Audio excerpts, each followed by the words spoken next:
So I'm a dairy farmer in Taranaki.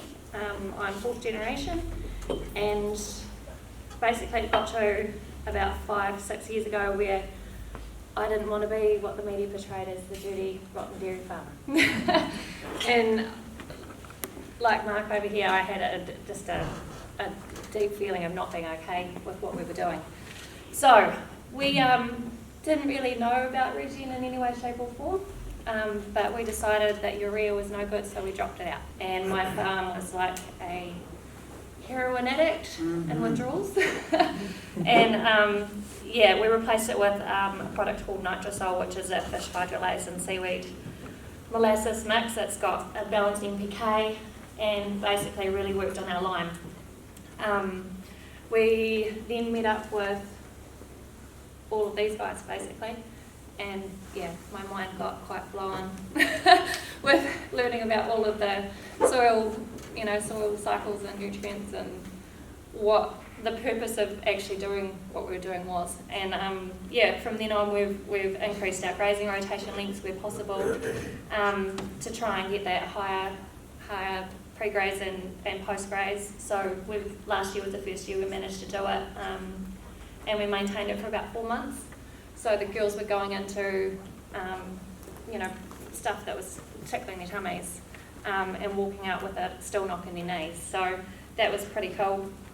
That really had a boost in increasing the diversity. It gave a chance for all of the young stuff underneath the soil to actually come out and have a chance to live instead of being consistently grazed down to the bottom.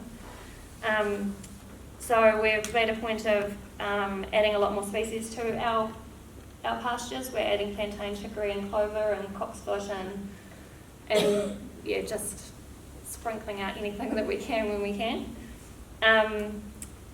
We've been using a product called Reboot, which is one of the pictures of the lovely sunflowers that you guys saw, which really boosts the soil carbon. Then we've been concentrating on our soil food web and how to balance that bacterial fungi. So we've been adding in and taking out things to our brew that we chuck out to try and get that ratio to the 1-to-1 magic goal. Herbage testing, soil testing, the soil food web have been so important to how we've been, what steps we've been taking to get there. Aeration is something that we've been trialling. I haven't done a lot yet, but that's definitely from people that we're speaking to, something that's been working for them, so we're getting into that. Doing visual soil assessments, and the main thing that's helped us on the regen pathway is networking with our fellow regen farmers. So what changes have we had? Cow health's improved. We're no longer losing cows to health issues at all. The only deaths that we've had on farm in the last 3 years have been accidents. Our mastitis is down, our milk production's up. Last year, not this year, last year was our record-breaking production year. So yeah, we're pretty proud of that.